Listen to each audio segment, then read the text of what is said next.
No Espaço Livre desta quinta-feira, vamos abordar sobre o decreto do presidente Jair Bolsonaro do PSL que flexibiliza o porte de armas. Primeiramente, o último decreto que foi assinado seria para atender a colecionadores, atiradores esportivos e caçadores, mas abriu possibilidade para outras categorias fora do contexto esportivo. Estamos recebendo para entrevistas o presidente do Clube Ouro Finense de Tiro Esportivo e Caça, Leandro Danfenbeck de Azevedo, e o atirador esportivo João Marcondes de Araújo. E nós começamos a nossa conversa já perguntando ao Leandro: Leandro, o que esse decreto traz de novo para os clubes de tiro? Boa tarde. Cláudio, boa tarde, é uma satisfação falar com você de novo e mais uma vez agradeço pelo espaço que você sempre deu pra gente. O decreto 9.785 de 7 de maio de 2019, que o nosso presidente assinou, ele nada mais veio a fazer do que regulamentar a lei que já existia. Então o que acontece? Nós temos hoje como lei maior tratando de armas no país, a 10.826, que ficou conhecida como Estatuto do Desarmamento. Nesta lei, ela previa já posse de armas, porte de armas, compra de munição, as quantidades e tudo mais. O que o decreto veio a fazer foi regulamentar em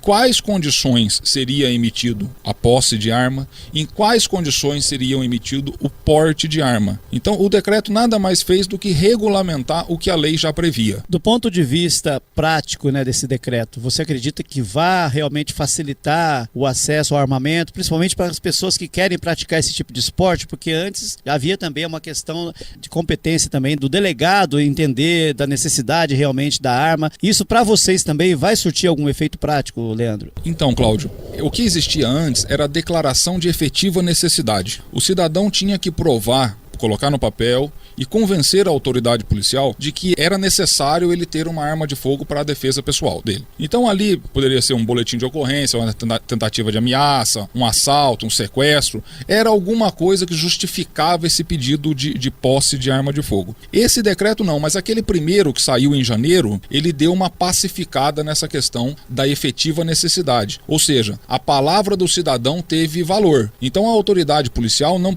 podia mais aquilatar, não podia mais julgar se aquela necessidade era verdadeira ou não. O cidadão se apresenta à autoridade policial, apresenta as documentações que a lei exige, que isso não mudou em nada, toda a documentação continua a mesma, tá? É bom que isso fique bem frisado. E então a autoridade vai apenas tomar conhecimento da efetiva necessidade que o cidadão apresentou. Ele não pode mais julgar isso daí, tá? Quanto ao tiro esportivo, a gente já muda até de sistema, porque já é o SIGMA, é um sistema que é gerenciado pelo Exército Brasileiro. E nesse caso, não é necessário comprovar a efetiva necessidade. Porque a necessidade de ter armas nesse caso é a prática esportiva, já é diferente da defesa pessoal, que é aquela que a gente usa na Polícia Federal. Pelo que foi assinado, pela modificação que se fez agora, em relação também à quantidade de munições que você pode portar, o praticante do tiro esportivo, e também abriu-se um precedente também para que os menores, com autorização do pai, também possa fazer essa prática. Explica pra gente assim como que seria realmente a aplicação desse decreto. Cláudio,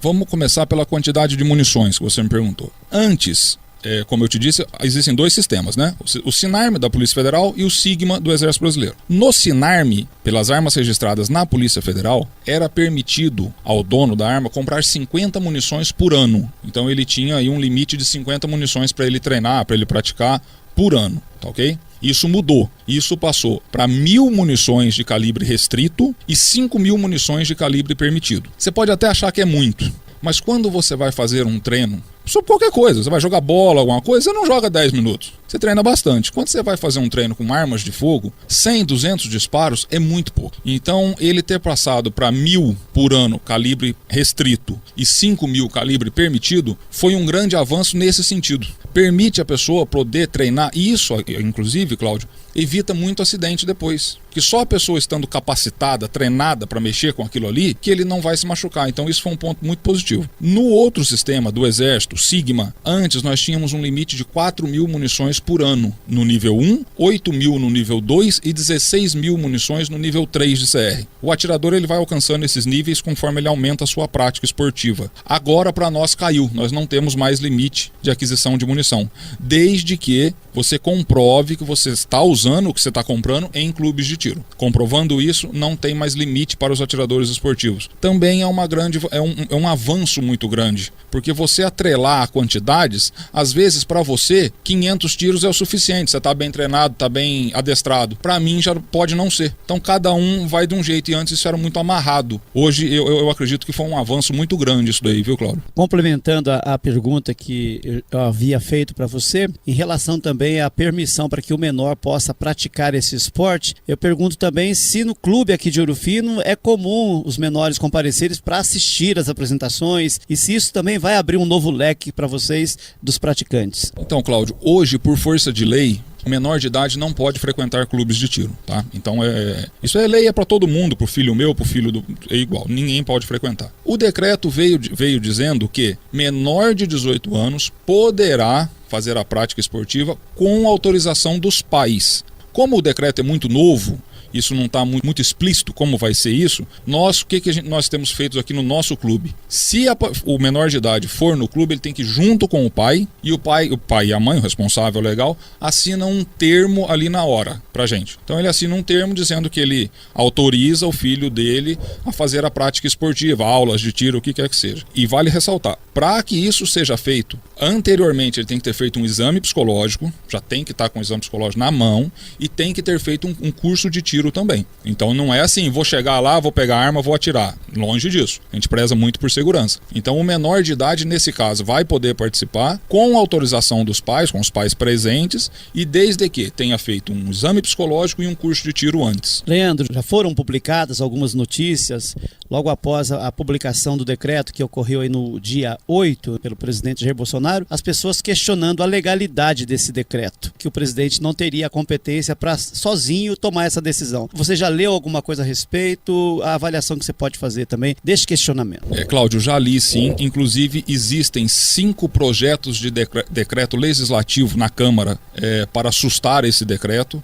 A primeira análise que a gente faz é o seguinte: a Lei 10.826, ela foi clara em dizer que era o Executivo que iria regulamentá-la. Então o que acontece? Quando essa lei foi editada, promulgada, o próprio Poder Legislativo deu para o Executivo, para o Presidente da República, no caso, a autorização, o poder para regulamentar a lei. E eu acredito que essas contestações jurídicas que estão tendo são mais de viés ideológico. E por que eu te digo isso? Eu estou aqui com o decreto na minha mão, ele tem inúmeros artigos, e eu desafio quem quiser que lê e dizer qual artigo que seja contra alguma lei. Porque os artigos do decreto apenas regulamentam a Lei 10.826. É apenas um complemento. É evidente que isso vai ser julgado nos tribunais brasileiros e o pessoal vai dar o seu parecer final. Quem sou eu para ser o dono da verdade nesse caso? Mas no meu ponto de vista e de outras pessoas que nós já escutamos, o decreto não ataca, não desrespeita a lei em ponto algum. No Espaço Livre de hoje estamos conversando com o Leandro, que é o presidente do Clube de Tiro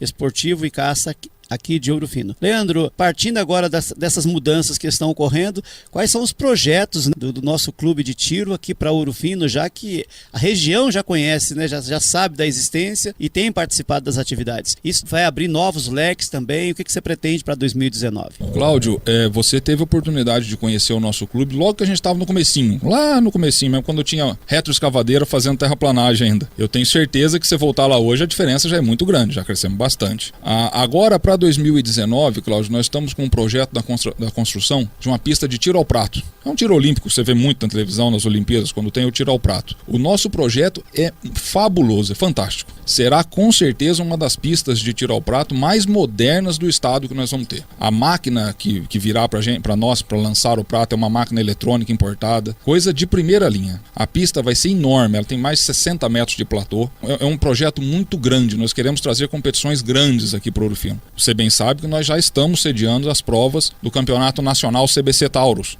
Todo mês tem, até outubro, a última etapa em outubro, o playoff. Já realizamos as 2 primeiras. Eu posso te dizer, sem sombra de dúvida de errar, 80% do público que participou das nossas provas é da região, Cláudio. você disse que é conhecido na região. Eu posso te citar Monte Sião, Jacutinga, Albertina, Espírito Santo do Pinhal, Itapira, Pouso Alegre, Lambari, Itajubá, Vinhedo, Campinas. Tá vindo gente de muito longe participar do clube e de uma forma ou de outra leva o nome da cidade, né, Cláudio? Isso aí engrandece a nossa cidade, é mais um evento que a gente pode realizar. Então, para 2019, 2020 aí são grandes obras e grandes construções que a gente pretende fazer lá para incrementar o esporte aqui na cidade. A gente também já chegou a falar aqui a respeito da abertura que se fez para as forças policiais. Eu gostaria que você pudesse também reafirmar esse compromisso do clube de participar também em parceria com a polícia dessas atividades. Cláudio, logo da fundação do nosso clube, nós tivemos, inclusive é sócio do clube, o Tenente Leandro foi subcomandante da companhia aqui em Ouro Fino. Hoje ele foi transferido para São Gonçalo do Sapucaí, mas é um grande amigo nosso ainda. O Tenente Elcio, comandante do policiamento da cidade, também sócio do nosso clube.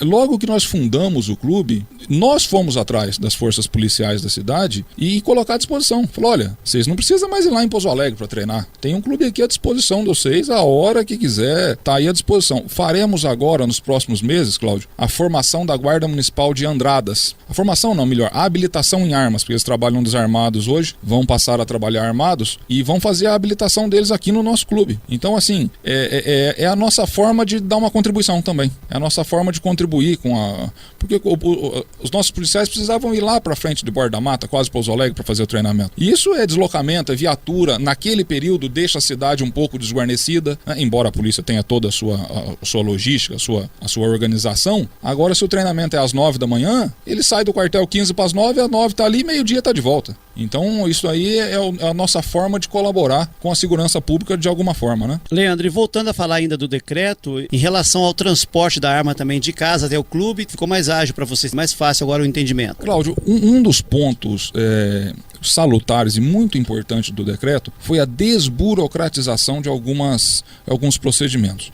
Como funcionava antes para a gente poder ir para clubes de tiro, deslocar com armas? Eu tinha que fazer um requerimento, protocolar ele no Exército e esperar o deferimento daquele documento. Esse documento chamava Guia de Tráfego. Eu poderia transportar as minhas armas em condição de impedir o pronto uso. Então, qual seja? Não podia ser na cintura, tinha que ser dentro da sua caixa, a munição separada, tudo aquelas coisas. E em 2017 veio a portaria 028 do Comando do Exército, que autorizava que eu transportasse uma arma curta, revólver ou pistola, em condição de pronto uso. Para quê? Para poder defender o acervo e o atirador nesses deslocamentos. Porque senão, Cláudio, a gente ficava meio com um caixa eletrônico de armas. Alguém com um pedaço de pau, um canivete, podia me render e levar tudo que eu tava no porta-mala. A gente vai pro clube e leva uma quantidade considerável de munições e armas, essas coisas. Então, em 2017 veio essa portaria que já autorizou o transporte de uma arma em condição de pronto uso. Você já criou uma certa defesa ali, você já pode se defender. O decreto, então, estabeleceu agora que as guias de tráfego já não precisam mais desse processo, elas vão ser emitidas de forma eletrônica. Você entra no site do Exército, digita os seus dados,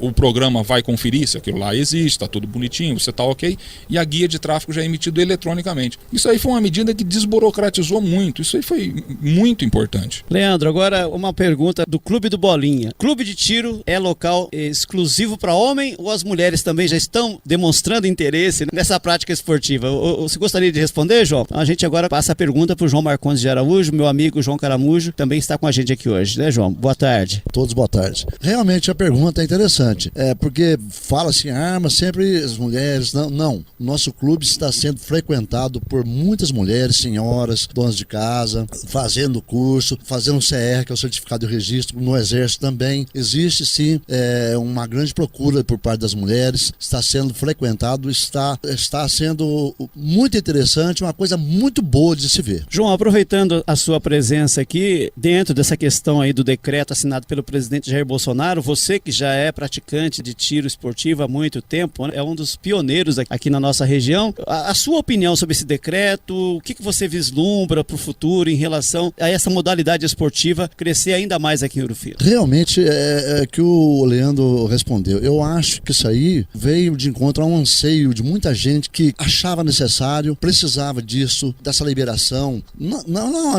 é uma liberação, é uma desburocratização, deixando mais fácil o cidadão de bem adquirir sua arma, frequentar seu clube e ter a sua guarda da sua casa, do seu acervo, sua residência, uma arma de fogo para se defender. Eu acho muito bom, que foi muito bem-vindo. Agora também, João, a gente gostaria de fazer aquela pergunta corriqueira para quem lida com armamento e tudo. Uma posse de arma, um porte de arma deixa uma pessoa, homem ou mulher, mais valente ou não? Mais corajoso? Mais encorajado? Não deixa. A pessoa tem que ter muita consciência do que está fazendo, porque uma arma não é uma coisa de brincadeira, é uma ferramenta, é uma coisa para ser usada durante certa necessidade exata. A arma é uma coisa que é tão necessária quanto uma furadeira, quanto uma máquina de escrever. Eu acho que isso aí não vai alterar a maneira de pensar das pessoas que têm competência para usar uma arma. Conversamos aqui com o João Marcondes Araújo, o João Caramujo, e voltando agora com o Leandro, você queria fazer uma consideração também, né, Leandro? Cláudio, eu queria apenas ressaltar essa parte que o João falou do decreto, porque é o seguinte, em 2005 a população brasileira foi clara. Quando foi feito o referendo, a grande maioria da população brasileira foi clara em dizer que era contra a proibição do comércio de armas de fogo. O brasileiro não aceitou ser desarmado. Isso daí tá na cultura do cidadão brasileiro. Não é que ele quer ter armas, é um povo bélico, mas é da cultura. Qual avô que não tinha uma espingarda lá na roça? Qual pai que não tinha um revólver lá em casa e o filho gostava? Isso pode ser que tenha gente que não goste, paciência, é só não comprar. Mas tem gente que é da cultura, o cara quer aquilo lá, é um objeto de desejo. E o referendo foi claro, o povo brasileiro disse que não queria que se proibisse a venda de armas e munições. Então, esse decreto agora ele vem realçar e reafirmar a vontade do povo brasileiro. Nós vivemos numa democracia. Se a maioria decidiu, está decidido, não é? Outro ponto importante também, Leandro, nessa questão é a quebra do monopólio, porque é necessário que a pessoa queira ter uma arma e tenha condições também financeiras para poder adquirir, né, esse material. Cláudio, eu posso dizer que é um dos melhores pontos do decreto também, junto com desburocratização, agilidade dos requerimentos. Na verdade, esse monopólio que existe hoje é um tal do monopólio branco, porque não existe decreto, lei que proíba outras empresas de armas de vir para o Brasil. Mas as dificuldades impostas são tão grandes que as empresas desistem. Hoje nós temos aqui duas grandes fabricantes de armas no Brasil. A Imbel, que é aqui em Itajubá, produz armas de excepcional qualidade, exporta para o mundo inteiro. E nós temos a Taurus em São Leopoldo, lá no Rio Grande do Sul. E a CBC, que agora a CBC Taurus é uma companhia só, né? Então praticamente você tem duas opções.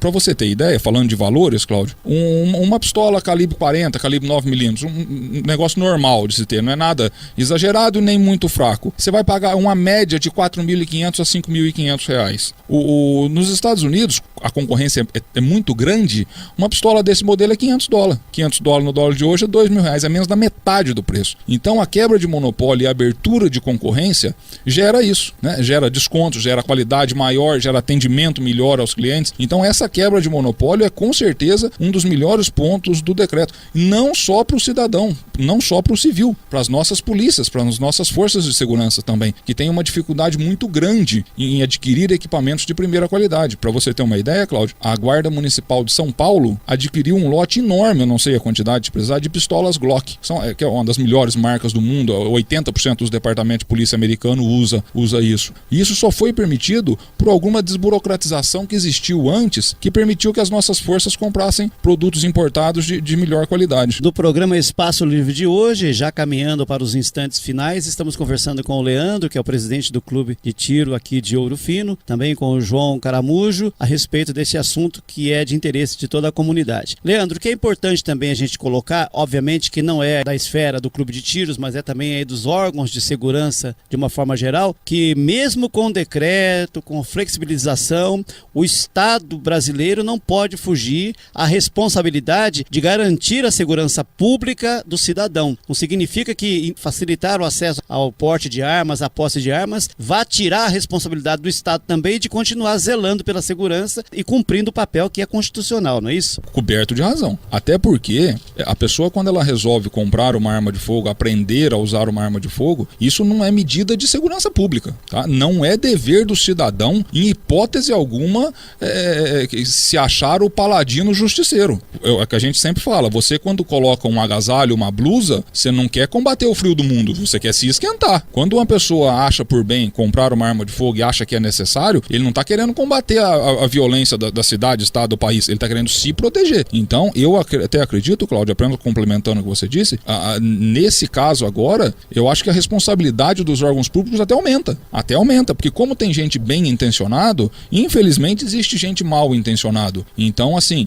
a responsabilidade de segurança pública é do Estado e nós, como cidadãos pagadores de impostos, temos que continuar exigindo que isso seja obrigação do Estado e seja feito bem feito. Nós tivemos agora um exemplo aqui na cidade, evidente que a gente não vai citar nome, mas de 2 assaltos, sequestros aí que tiveram uma certa repercussão e graças a Deus as nossas polícias deram uma resposta num tempo até que razoável. E isso que nós temos que cobrar. Agora, a posse e porte de armas de fogo do cidadão, ela veio no sentido de que é impossível para o Estado colocar uma viatura 24 horas por dia na porta da sua casa ou um policial de guarda 24 horas por dia na porta da sua casa. Então, nesses espaços aí, a defesa pessoal continua sendo responsabilidade do cidadão. Agora, a segurança pública é outro departamento. Inclusive, logo da assinatura do decreto, uma repórter perguntou para o presidente qual seria o impacto desse decreto na segurança pública. E ele muito sabiamente disse, falou, nós não estamos aqui lidando de segurança pública. Isso são direitos e liberdades individuais. Segurança pública é outro departamento. E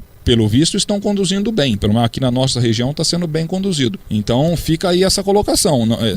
Nenhum cidadão vai numa loja de armas, vai comprar uma arma e querer se achar o justiceiro aí para a rua, porque isso não existe. Bom, e finalizando o programa Espaço Livre de hoje, a gente deixa aqui esses minutos finais para os agradecimentos do Leandro, as considerações que ele julgar pertinente e também do João Marcondes Araújo. Olha, Cláudio, em primeiro lugar, eu tenho que agradecer imensamente o espaço que você sempre nos cedeu. Sei desde o primeiro, lá em finalzinho de 2016, quando nós resolvemos fundar o Clube de Tiro, você sempre foi nosso parceiro e principalmente, Cláudio, parceiro da sociedade ourofinense em explicar e abrir espaço para esclarecer alguns temas, porque às vezes é meio polêmico, mas a gente conversando, a gente se entende, a gente explica, olha, aqui, ali. Se a gente não sabe, procura informação para poder passar. Então esse espaço é fantástico, viu, Cláudio? Eu agradeço isso publicamente e faço questão de continuar agradecendo. Em segundo lugar, eu queria aqui fazer um convite, se você me permite, Cláudio, para que a população de Ouro Fino, para quem tem interesses por esses temas, conheça o Clube de Tiro da sua cidade. Eu tenho certeza que fazendo uma visita, alguma mística, algum preconceito que